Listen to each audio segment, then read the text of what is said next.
Good evening. Welcome to the CEN show, where the people's voice is valued and informative. The Community Education Network.com is a platform that's here to aid the effort of collective and individual improvement. The website has different features. You have the podcast with past shows that we have done. We have a forum that people can participate in various topics. We have a calendar of events. We have a recommendations section that features various services that people can check out. And then also coming in the next few days is a legends section where we're going to recognize people that has made great contributions to our community and also in my life, in my walk. And we have Professor Amin Ra on here. He's going to be a part of the legends page. We have Brother Mashinda. We're going to have Brother Umar. So it's going to be folks in the community that continues to make contributions and have made great ones already. So I would like to introduce my guest tonight. We have Brother Umar Hakim. He's a gentleman that I grew up with. Matter of fact, we grew up around the corner from each other. And as the years passed, he's about 5 years younger than me. As the years passed, I ran back into brother, and it's amazing how, you know, his growth from childhood to adulthood as far as excellency. And each year I have Professor Amin Ra come in and other guests to come speak to the students at Centennial High School. And I brought Brother Umar in, and he was just so phenomenal in speaking to the students, and it was just as amazing. And I just appreciate his intellect, his contributions. Very good person for the community. So, Brother Umar, how are you doing this evening? Assalamu alaikum. How's everybody doing? I'm doing good, man. How you doing? Oh, I'm excellent, man. Just to be surrounded by you brothers, it's an excellent thing for me. A lot of powerful knowledge being, presented around here. Sir. So now, Brother Umar, is there anything you want to tell us about yourself in particular? I'm just a Compton native. I'm happy to be on your show, man. I feel like I made it. I made it to the show. I got one of my mentors, Amin Ra, watching. I'm here. You know what I'm saying? Because I'm around a lot of his cohort. A lot of his cohort is my mentors. Like, I don't know, like Naeem Shaw Jr. and all them. Naeem Shaw Sr. Yeah. Amin Omar, who passed away, A.K. Hassan, all those are my mentors. So to have him here, it's a blessing. Well, brother, you said I had to tell somebody earlier that this website is we, not me. It's us. This website is we, not me. We. Oh yeah, we, us, and R. Yes, sir. Because I'm just a person that came and had the opportunity to put this website together. That's all. I'm living off of you guys. Hey, but leadership is taking action where there's no action. So you definitely leading the way, soldier. Thank you. Well, I'm just doing my best, and we like Brother Mashinda, Brother Doctor, Professor Amin Ra. If it hadn't have been for those brothers and you, it ain't me. So it's all encompassing to me. So let me give you the first question, brother. What's the first question? It's the topic of this meeting is who is encouraged. Can you explain that phrase? Who is encouraged, or what is encouraged? About my brand? Well, that's your brand, and that's the topic of this meeting this evening. Okay. So can you explain that? So in 2016, I was afforded a scholarship to go to Cambridge University, and it was a program for a fellowship for social entrepreneurs, entrepreneurial efforts. So they asked us what type of, they asked us to bring a project. So I had previous projects, but I wanted something new. So I asked my colleagues around Los Angeles to give me feedback about my performance, about my leadership. And the word encourage, ENCOURAGE, kept popping up. So I knew what the word meant fundamentally, but I wanted to look it up in the dictionary to get a finite explanation and or definite explanation. And when I looked at it, the first thing I looked at was the pronunciation key of the word encourage. So I was like, that's hot, INKERIJ. So I called my lawyer. I'm like, yo, can we trademark it? And she said, let's try. We submitted the application to USPTO. A year later, they sent me my seal. So Encourage is an advisory organization that helps purpose-driven individuals and organizations to scale their capacity with relevant next steps. So we want to encourage everybody and at the same time either agitate and or inspire good dialogue or good next steps. Excellent. Excellent. Okay. So I took a look at your resume Uh-huh. and it was various skills listed. So I want to focus on just four of them because you had a lot. You have a variety of a skill set. So I Okay. just want to focus Which on sport did you four. choose? Excuse me. Which sport did you choose, man? Well, it's four of them, and I want you to give me some examples of, you know, each of the skills and how you apply them. Okay. Okay, so I saw the community organizer. Okay, so tell Okay. us about that. Community organizing. I got a story for each one, probably. Okay, So I am one of my clients. I'm the executive consultant for Intellect, Love, and Mercy Foundation, and one of our biggest programs is called Humanitarian Day. Humanitarian Day is a direct service project in the month of Ramadan where we serve the homeless. So in this situation, problems that the homeless was giving us kept coming back. Like, how can we solve these grassroots problems? So we signed up for a program with Bender Arc, and it's called Community Organizing Residency, where we learn how to community organize. So community organizing is how you build power for your community when it comes to policies and sustainability of of your community as a stakeholder.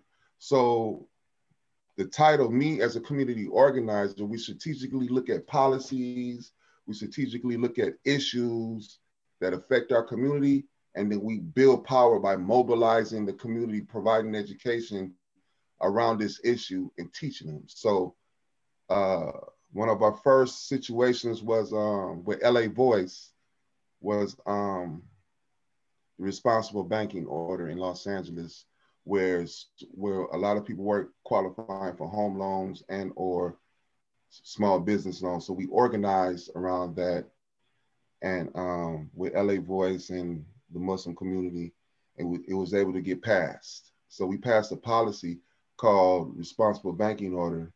And so me as a community organizer, as one of the community organizers, we help communities mobilize around issues that affect the community. okay, good, good. Okay, the next one is leadership development. Mm, leadership development. Um, you can look at that as, depending on your level of education. And once you get your education, there's a continued education. So leadership development focuses on helping leaders scale their capacity, whether it's skill-based, knowledge-based. So we help individuals build their critical thinking, their knowledge base when it comes to leadership and make relevant next steps. So we help people develop their personal self. Okay, so now I know I was talking to you the other day, Okay. and you said you needed to meet with you had like I guess you was mentoring somebody. Was that a part of your program, the mentoring? Yes. And under encourage, people come to me for advice and advisory, and then I have like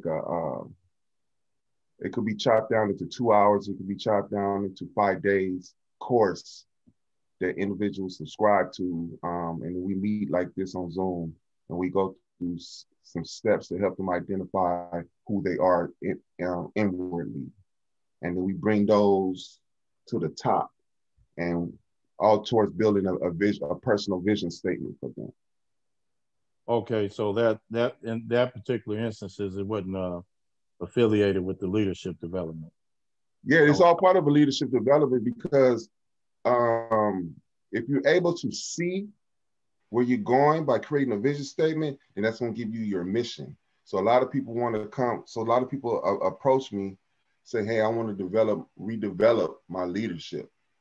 I want to redevelop my career. How can I do that?" So I do an assessment, come up with a plan, and then we follow the scheme, follow the plan, dot by dot. okay, very organized. I try to be. I try to be. We have a lot of fun doing it though, but I try to be organized. Okay, so here's the third one: What's the third one? social entrepreneurship and Woo! human centered design. Oh, bro, you trying to quiz me in front of these people, man? That ain't cool. No, it's Uh, listed under all your skill sets. okay, so social entrepreneurship. Um, how can I explain this simplistically? Um, social entrepreneurship is when you basically are a encourages a profit-making business with a social mission. What does that mean? That means that, I work on social causes, but as a consultant, I charge a fee for my consultancy so it could sustain my social cause work. So you have a lot of organizations and a lot of movements today that are um, doing social work, but they created a profit making side to support the nonprofit side of their work. So you have what you call 501c3s. 501c3s is your tax status for a nonprofit organization, and the game is oversaturated with 501c3s. It's just too many of them. And how do you fund 501c3s? By applying for grants, by somebody donations. But look at the game. It's like a million 501c3s and only 5 donors. So organizations must look at ways that they could sustain themselves in order to push their work. So for me, I took my experience, my skill set, and my knowledge and my network, jumping out of the nonprofit world, becoming an advisor to become a become a profit-making business with a social mission. So social entrepreneurship, you are an entrepreneur dealing with social causes. All right. So what about that other part? Oh, Human. human-centered design. Oh, okay. Um, I still like writing on walls, as you can see. So, so imagine you have a problem and you want to figure out your problem.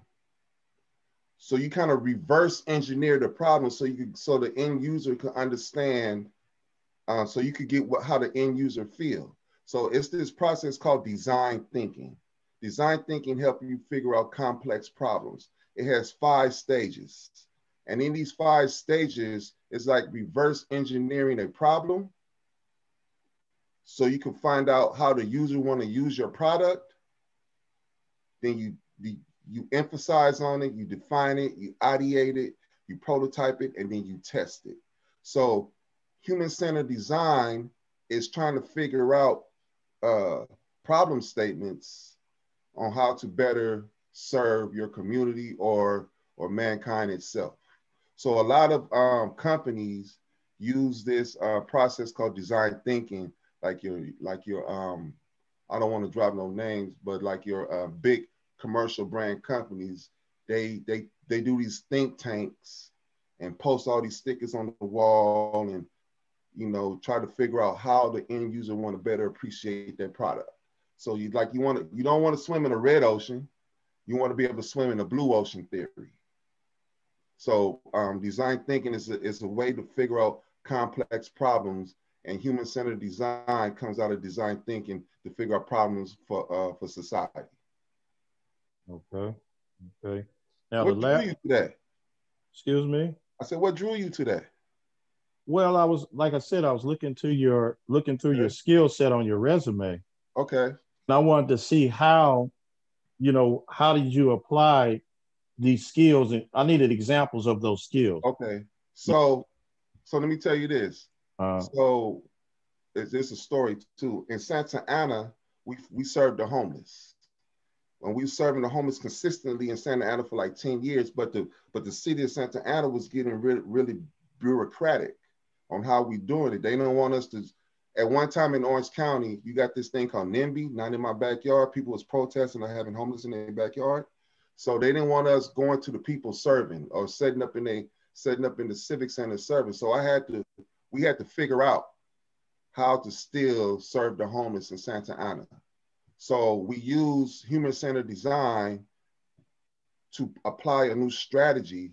So we developed a way to deliver, have our event offsite and deliver and still keep our volunteers engaged, create the product and deliver it to the people. And we did that through a design thinking process. okay, so brainstorming ideas until you come up with the The with best the one, the plan. Okay, best one. Yep. that's cool, man. That is really good. Okay, the last one I wanted to ask you about, how do you consult people? Because it says you're a consultant. How do I console people? Yeah, well, I mean, consulting was one of your. Yeah, Okay, so I was repeating the question. How do I consult? I listen. I you listen. I do an assessment, and I listen to the person. Do a one-to-one with them. The first situation would be I actively listen to what their needs are, and then after we go through that coaching session, um, I come up with a strategy to help them achieve what they want. And so I basically, so my consultancy is mainly I listen to what they need and apply a relevant strategy for them to build their capacity. okay? So you help and develop people in various ways to reach Yeah, their potential, all of that. yeah. Okay, that's good. Yeah, I kind of saw that or figured that out before, because when you came to talk to the kids, I saw how you were so encouraging with them and empowering them. You have an ability to empower people. So I saw that, a few years back when you used to come talk to the kids. So you remember when we did that? You know how we write on the board? I was writing on the board. Yeah. Like companies use this thing called SWOT analysis. I took that and used it for a personal use.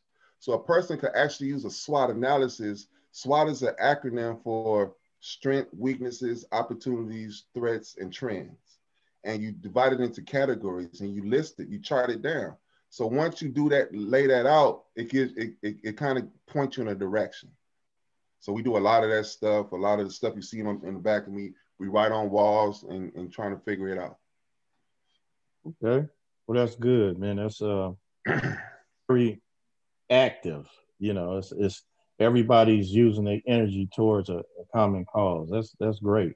Yes, sir. Okay, now, so I'm gonna go to the last question, That's the last question. and it says, given the current climate of insurrection, COVID-19, police killings of African Americans, and things currently that have an adverse effect on people in general, in your opinion, what is the African American what should African Americans be focusing on in these times?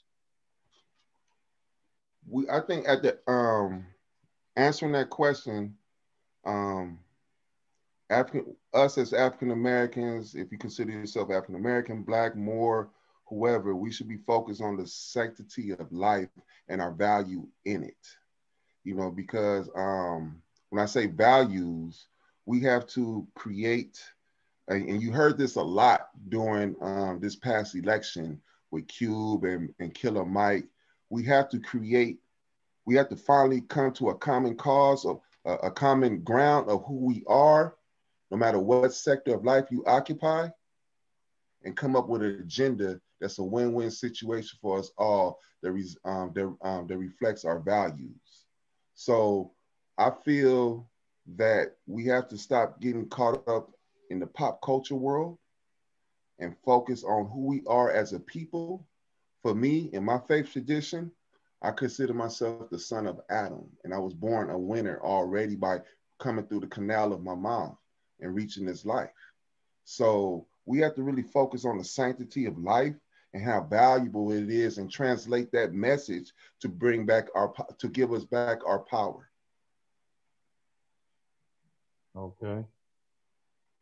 So, all right. So you saying we have to focus on like when what I'm doing with this website Yes. in general Yes. is giving an opportunity for us to reform. Yes. And is that where you kind of going with this? Well, I'm saying we're Mentally all in the same, reform. yeah, we're all in the same game, but you know, what I'm saying is we have to assume our accountability in life. We have another program called Community Accountability Labs. We bring in community stakeholders to to jot out a way on how to be more responsible and accountable for our community. Because in this state that we're in now, we're if we don't prevent ourselves from getting gentrified in our community, we're gonna be living somewhere so far away from where we was born that we won't be able to make a change in this community that we're in. So we have to assume accountability for ourselves, for our life, for our culture, and who we are as a people, and establish our stake and become a valuable stakeholder wherever you want to plant your stake at, and assume responsibility for that community. Okay. So like what you're doing here, community education network, we have to educate. Education is key. Okay. Appreciate that. Now, this is what I want to do. What you want to do? Open it up for the other guests to ask you questions. Man, you got some smart people here. They're gonna be asking these big old academic questions, man. Oh, Oh, I come can on. handle that. You got Dr. Amin Raw here, man. You gonna some heavy questions. Well, hey, you're a heavyweight, but Man, I hope I can. I guess you don't know that. But Man, I hope I can handle this one, boy. okay. So, Professor Amarad, do you have any questions for the brother? First of all, I want to say, Asante, thank you for just being on the program and for your contributions to the forward flow of us as Black people and community people in general. Yes, sir. And you have such a variety of programs and institutions that you use to service the community. Uh-huh. But I was struck by the policy. You said that under your community organizing, y'all did a policy on banking. Yes. Community banking, or you said yeah, that was the first initiative that I participated in as a community organizer. But there's other things we focus on. Explain that as far as what was the policy and what impact it had on the people. I mean, you gave a reason that it was difficult for Black people to get loans and refinance and stuff. But how long ago did the policy come into effect? And have anybody been able to benefit from the new policy? Yes. And was it legislation or just a group of a bank that changed its policy, or was it a law, or was it a city that passed a policy, or was it the federal banking Okay. Yeah, I got it. So the responsible banking ordinance was an ordinance in the city of Los Angeles, and the city council passed it back in, I'm gonna say that had to be 2012, 2013. They passed the responsible banking order. And the responsible banking order was basically for banks to not marginalize Angelinos or and communities of color from getting a fair shake at getting a loan from their institution. So at the time, you had Black bankers, not Black bankers, entrepreneurs and homeowners not getting a fair shake at getting a bank loan to sustain their situation. So enough people were affected by this. So with LA Voice, which I'm the president of now, we mobilized several communities that was being affected by not getting home loans, and we took it all the way to the city council. And the city council, we had so many meetings. The city council drew up an ordinance so the banks could adhere to this ordinance once they passed it. So yes, after this situation passed back in 2000, you probably could look it up, or I could probably get you the information. It had to be 2012 or 13, something like that. And it passed at the city, by the LA City Council. And from that point on, banks had to give homeowners and minority business owners a better opportunity to receive a loan from their institution. So was that Herb Wesson them? I believe Herb Wesson was a councilman then. I don't think he was chair at the time. Okay. I don't think he was chair at the time. I can't remember who was chair at the time. Okay. And so this was for this whole city. The city of Los Angeles, yes. Yeah, the whole city, because the city council broke up in districts. So. But yeah, exactly. I think it's about 12 some districts. So the city of Los Angeles, yes, and I'm not sure if it got adapted by the county of Los Angeles, but I know for the city of Los Angeles for sure. Okay. The other thing that struck me out was the role of leadership development, personal vision, in a person to see themselves, develop their skills. I guess that's what you were saying. Develop a personal vision statement. Something. How did that go? Well, as you know, I'm in the business of education as you are. You present materials to students so they could overview it, internalize it, and digest it. But what I do, I hold a mirror up to them with certain exercises and diagrams for them to turn that reflection inward. So I'll give you one example. There's an exercise called below the waterline. We all know what an iceberg is, right? And we all know that there's a waterline on the iceberg, and you only see 10% of its mass, but below that waterline, there's 90% more of an iceberg. So I get the individual to identify the attributes, the visible attributes on top of the waterline, but then we do an exercise to internalize who you are intrinsically below your waterline. So on top, you an educator, you a father, you a brother, you a friend, all the things that are obvious about you. What people can see. What people can see and what you know of yourself. So then let's turn that inward. Let's go below your waterline. Who are you really intrinsically? So just like I'm gonna relate this in a computer sense. Just like you have every time you got a program, You had to download a different driver. What drives you? What's your motivation? Can you identify that you like taking risks, that you are vulnerable, that you are inspirational, creative? What are the attributes of yourself that you don't realize that exists below your waterline? Now get that person to chart that and then bring those up to the top so they could practice these things and be cognitive of these words. Because as we know, words shape mind, and mind make men and or women.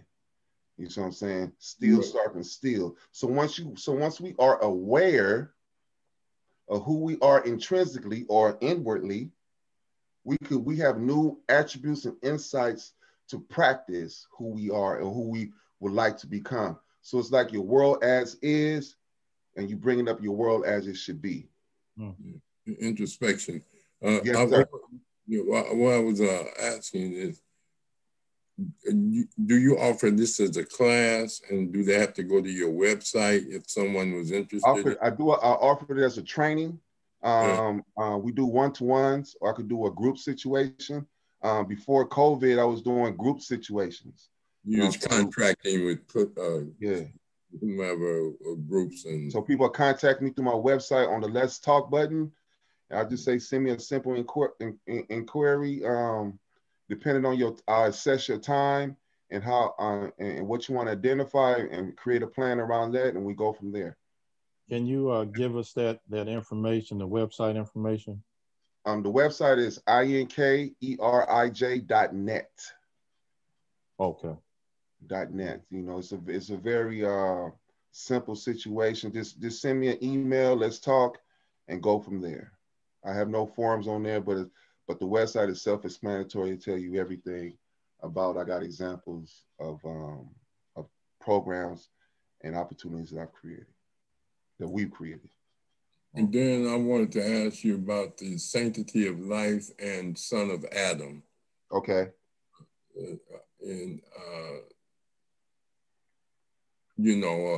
Because you sound more Muslim. I am. And you didn't say Allah, you said Adam. So. Well, Adam, in my faith tradition, Adam is the creation of the Creator. So I refer to the Most High as the Creator, and He and I believe that He created mankind to inhabit Earth. So, and I believe that the first one who inhabited Earth, he was named Adam. So in my faith tradition, I relate to the first man on Earth as Adam, and I'm the son of Adam, seeing that he's the father of mankind, and I'm that title fits me as a person. Did you come to that conclusion, or did you? Was it written, or you were part of a certain spiritual group that developed that? Yes. As Muslim, you know, my religion is Al-Islam, and Al-Islam means peace, obedience, and submission to the will of the Creator. And Muslim means one who submit to the will of the Creator. And we get our instructions from the Holy Quran. And in the Quran, it states the story, or Allah delivers the story. And when I say Allah, Allah is the proper Arabic word for God. A-L means the, L-A-H means God. And Allah states or narrates the story of the creation of Adam. Okay. That's good. Yes, sir. That's good. Okay. Brother Doctor. Wait. Did I pass your test, bro? Yeah, of course. I mean, you know, big cap. I'm excited, man. That's hot. Yeah, I'm pretty familiar with. I know, man. You're a historical teacher, man. I'm honored. Oh my God, you're not being tested. He just said, you know, getting some clarity from you. That's all. No, what I'm saying is, it's like sitting. I never sat in his class before. Oh, well, you in it? Hey, check this out. you missed a lot, but guess what? Just keep coming. That's what I'm saying. I never sat in an Almond Raw class before, so me I'm a student right now. Even though he quizzing me, I'm a student. Okay. That's awesome. Well, we this is a no pressure atmosphere, man. So you good. The youngsters, they do a dance like this. All right. So, Brother Doctor, did you have a question for Brother Umar? Oh, man, no, sounds good, man. Sounds like he's doing some good things out there. Just keep up the good work. Come on, Doc, give me a question, man. I'm gonna let you slide like man, that. Because I understand everything you were saying. The organizations, and I see all the groups you got together, the churches you got together, man, from different faiths throughout LA County, man. That's good, man. I was kind of part of something similar to that when I was working. I was out organizing different groups to come together to help out some of the inmates out there in LA. And I see some of the groups on your page. I went to your web page there. Okay. I'm familiar with some of those groups, man. They helped me out too. Okay. Man, to help out some of the ex-cons, people getting released from prison. Yes, sir. And I was doing some similar work, man. So keep up the good work, man. Thank you, sir. Okay. Before I get to Brother Mashinda, I'm gonna go to Sister Cherie. Sister Cherie, do you recognize this gentleman on here? Cherie? Yes. My niece, Cherie. Cherokee? No, Cherie. Oh, Cherie. Okay. That's my niece. She's a little bit younger than you. Okay. I guess she's just on listening. Okay, Brother Mashinda, you got any questions for Brother Umar? Brother Umar. Salam, soldier. How you doing? Ashay. Hey, I'm good. Thank you, man. It's good to meet another foot soldier. Oh man, I'm just trying to do my best, man. I'm a small person standing on the shoulders of giants. Yeah, I don't really have a lot of questions. Just was taking it all in, like Brother DR was saying. But I heard you earlier. You was talking about the 501(c)(3)s and your social entrepreneurship. Mm-hmm. Actually, I'm in the state of Louisiana right now. Okay. I'm in one of the communities that I'm associated with. I'm in the process of actually. I just got my 501(c). That's awesome. Congratulations. Yes, sir. Thank you.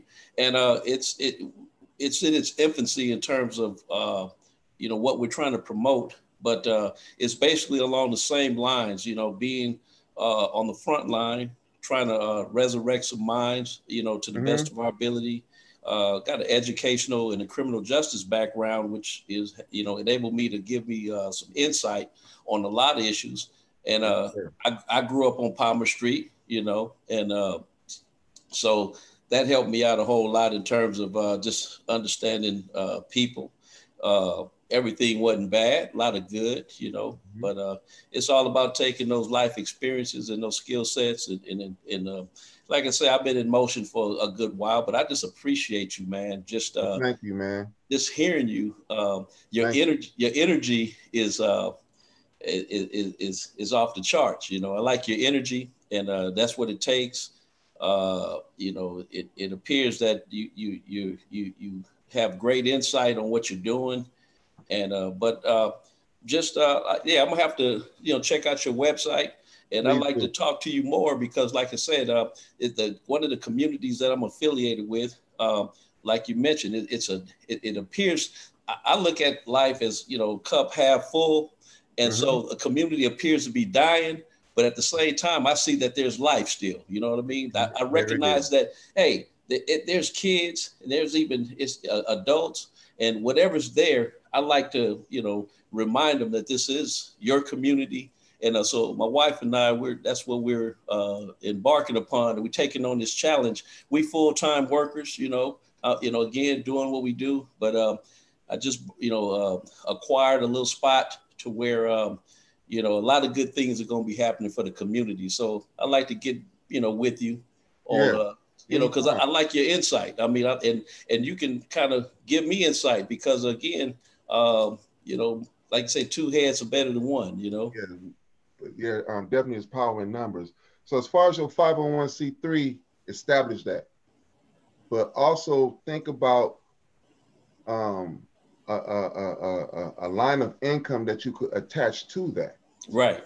You know what I'm saying? So it could be anything from silk screening Let to me interject. Let me interject. washing cars. That's right. Okay, like for me, I create these mugs.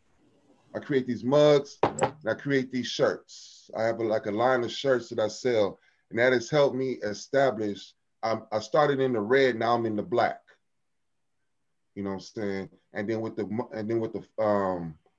compensation that I receive from my courses and my clients, I am able to now support the organization. So that's what I'm saying. As your 501c3, you know, it's okay for a 501c3, a nonprofit, to make money. It just has to go back into the operation, and then you could pay yourself out of that. Right. And along those lines, and I'm with you on that, my brother, because part of this location that we just acquired, you know, it actually had to rehab and get it back in order. Took us about several months to get where we want to get it. But we do have some business ideas as well. You know, I do a little printing myself. You know, I'm familiar with silk screening, and I've printed shirts. You know, sublimation. And so trust me, that's, you know, I have some equipment that I own, and then other things that my wife is creative. But like I said, we have full-time jobs, but at the same time, like you say, the goal is I'm on the tail end of that. I'm ready to come out of that and be full-time, you know, on this mission, you know, and I like to, you know, sustain it, like you say, by having you know, again, like you say, it takes time and money, you know, to run things, you know. Yeah. So definitely, you know, start off small and scale big. Start off maybe 1 day a week. That 1 day a week turn into 2 days a week. That 2 days a week turn into 5 days a week, and 5 days a week turn into a month. Right. Just don't quit the gig. Sure. I did that in the beginning. I just quit my cable job and like, right, I'm out. I spent up my 401k and was broke. You know, my wife left me. And I was like, what am I gonna do? So I got a brother by the name of Sadiq Mumin. He taught me how to be an entrepreneur and sell t-shirts. So that's how I got through my undergrad when I decided to go back to school. Right. Yeah, so definitely do it in stages. Right. I see we have a lot of similarities, and but I appreciate you, my brother. And likewise, soldier. Thank you. Yes, sir. And you stay strong, and we'll talk. Okay, my man. All right. Okay, now. Do they have my resume or something? Excuse me?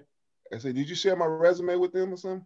No, I didn't. Oh, okay. No. It was cool. I was like, okay, wow. Alhamdulillah. No. Okay, so now we asked a few questions. Sister Cherie, I'm gonna ask you one more time. Do you want to ask a question of Brother Umar? Because I know you were just listening earlier, and I think you still are just listening. So now we're gonna take comments from the panel. Okay. I guess we could start off with Professor Umar. Did you want to comment on any of the questions that I asked him, or it's only really asked him one question? I think Brother Umar has really got a good program going. I like the entrepreneurship where he says, for all you that got those 501Cs, 3Cs, and, you know, providing you got both, the state and the federal. Because nonprofit means no profit, you know. Right. So the whole purpose of developing a foundation, but try to get some entrepreneurship to support it because of the competition for grants and loans. And it's hard as Black people with 501c to get major donations, even from African Americans with big money. We haven't created the cultural apparatus to get them. Some of them do. Some of them have been financing and supporting social mission groups.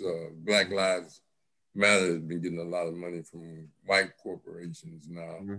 But at the same time, there are a lot of small groups that work with young people, do a lot of things that really need funds. And, they have the candy sales and they have the various sales of things, but it's a challenge because people think, well, I'm gonna get in a 501c, I'm gonna start buying rehab property and selling it, or I'm gonna get a grant from the city or the county.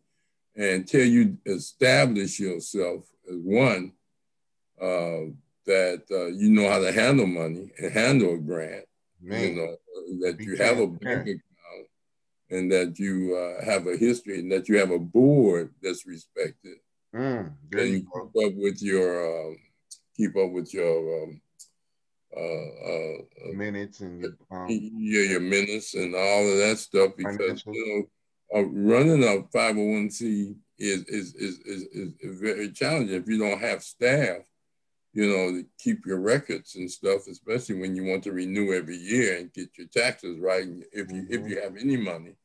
And then at the same time, you can get a bill from a city or a state just when you form a corporation, period.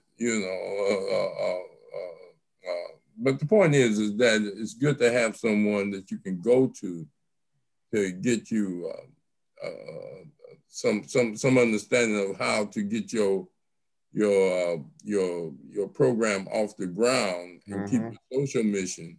But at the same time, while you're waiting for a grant or waiting for some funding or subsidy, you find creative ways to generate some income to support yourself as well as the organization. Because it's a struggle from the womb to the tomb, and it's not easy. That a lot of people have to revitalize their nonprofits after letting them sit up for 2 or 3 years and didn't do nothing with them. They wanted one, then they got it, then they realized the work that go into it, and they didn't get what they thought, and so they just sit on it, and then they decide, well, I'm gonna try to redo it again, and then they have to revitalize it. It's a lot of struggle in that, and a lot of competition, as Umar was saying. The money, so finding a way to generate the income to support your ideas is what he's saying in your mission, your social mission. Because people, some people are just doing things out their pocket, just out their pocket, and they not getting no tax write-offs for it. They're just good people. And then, you got to have a structure, and a 501c is good if you're going to be trying to have a social mission, in my opinion. So I applaud that. I just want to get you to tell me about the human-centered design. Okay. Maybe two. Okay. Where can I start at? Two things I want to talk about. I want to piggyback off what you said, and then I'm going to segue into the human-centered design. One of the most amazing things about the Black family, before the word entrepreneurship, it was the term self-determined. Our community has always been self-determined since being enslaved in this country. And we came out of those situations by being entrepreneurs and being self-determined by having our own way of life, our own economies, everything. So like a situation would be the Black Wall Street before they crashed it. Okay. A lot of our community is known for being self-determined. And so, but we have to revive that sense of self-determination so we could sustain our efforts. Human-centered design. I belong to a network, Amically. Amically is an acronym for American Muslim Civic Leadership Institution based out of USC. And I was introduced to design thinking in the Amically session. And so you got these big buzzwords, right? Social innovation, integration, SWOT analysis. And I said it on the presentation, and the word social innovation struck me. So that led Nadia, one of my mentors, she told me about design thinking. So she sent me over a program to enroll at Stanford University. I enrolled into this program to learn more. I took 2 classes before that, and I to learn more about design thinking. This, like I said before, design thinking is 5 steps. Emphasize. Emphasize is when you conjure, when you take a problem statement and you think and you internalize it so deeply, you want to come up with so many points about it. Define is the next step. Define is when you want to fine tune it into what your emphasizing may look like or what it could be. And then you take the next step, which is ideate. You come up with different, after you define it, after you make it solid, you want to see how many other ideas that's related to this one product could come out of it on how you could deliver it or whatever the problem statement is. And then after you ideate the best one, test the best one, you create a prototype. Create a prototype of what it would look like or how it could be a model of it. And then you test it to see how you get the response. So simply, if you just look up, put Stanford School of Design, it'll give you way more information than what I just said here about design thinking and human-centered design. Or type in design thinking, but I got my education from Stanford University up north in Palo Alto. Okay. Excellent, excellent. So is there anything else anybody want to ask or make a comment about? Can I make one? Oh yeah. Community Education Network, man, that's a serious initiative in my brain. You know, growing up on School Street and Palmer and Magnolia, you know, we've seen life as is. You know what I'm saying? We've seen it through sports. We've seen it through whatever channel we come through out of this situation. But education is really, really important. And to create a cohort of educators is very important, because we have to teach what we know. The best way to say it is our oral narrative. That's like your early stages of a community education network, translating your oral narrative to the next generation so they have a guidepost of where to go. So I think this effort right here, I didn't think I was gonna have so much fun as I'm having now, you know what I'm saying? But this is pretty cool, you know what I'm saying? But having a network that's providing education to the community is definitely dope. And please continue this effort on how you do it and scale it. Just don't stay in one place. Do not be scared to scale it. There's no fear in what I'm doing. Because I want to see you on YouTube. I want to see you monetize it on YouTube. Well, build your base. I kind of go on organics, and one thing I could say is what we got Brother Mashinda here that I grew up under him, and I watched him persevere in his life through the neighborhood, through sports, and through college, and accomplish things. Brother Doctor, right here, he retired at 50. I watched him. These are the people I'm affiliated with. I watched Brother Doctor start working in his early 20s and be able to reach, you know, high heights in his company and achieve. That's what's up. Professor Amin Ra lit a torch in me years ago for me to do what I'm doing today. And I mean, he's a big inspiration you know, just for all of this that goes on when it comes to education and with me. You know, he was my spark plug, other than, you know, my other key components, which are parents and a few other friends. And then coming in contact with you, Brother Umar, back maybe 10, 15 years ago, and knowing and finding out that you were doing the things that you were doing was amazing to me. So this is energy that keeps me fueled to do what I'm doing. And it's like a reciprocal type thing. It's back and forth. So I just keep it going. I got my niece on here, Sister Cherie. You know, you see Cherie in Paris, her son just turned 1 year old, and she's here soaking up information. You know, she's a college graduate and a self-sustained person and a good person. So all of this energy is reciprocated, and it's a community. And we just do what we do, you know, and we're gonna keep doing it. So what I'm gonna do is I'm gonna go ahead and end this evening. And you know, our motto is each one teach one. I want to thank everyone for coming. And you know, we're gonna keep doing this.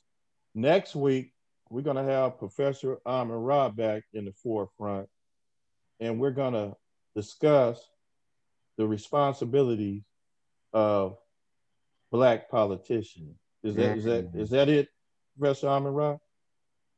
We're going to talk about a number of things of the challenge of Black leadership and also cultural aids, acculturation immune deficiency syndrome, physical aids when you lose you lose your immunity toward a virus or a disease, and when your immune system breaks down. Cultural AIDS is when your culture breaks down, you get consumed by other people's culture, and that's a disease itself. It's a pandemic that we're going through. So we're going to be dealing with from a psychological standpoint and a cultural standpoint, as well as the challenge of leadership in Euro-American electoral politics, as well as intergroup leadership. The history of Europeans trying to choose our leaders and leadership outside of politics and entertainment that they try to give us as leaders, as spokesmen, versus grassroots leadership in the history of that, and the bringing them together to work together more and keeping them from changing on us, man. You know, the guy put, you know, you have so much love for a leader, and then the next thing you know, they sell out, you know, or they change on you. You know, they go from one narrative to one that breaks your heart, you know, and make you want to quit the movement. So we'll talk about those things. Okay, excellent. So the topic is the challenge of Black leadership. Yeah. Okay. So excellent, you guys. So the motto is each one teach one. And I just appreciate everybody being here. And let's do it again. All right. All right. All right. So have a good evening, everyone. You have a better one, soldier.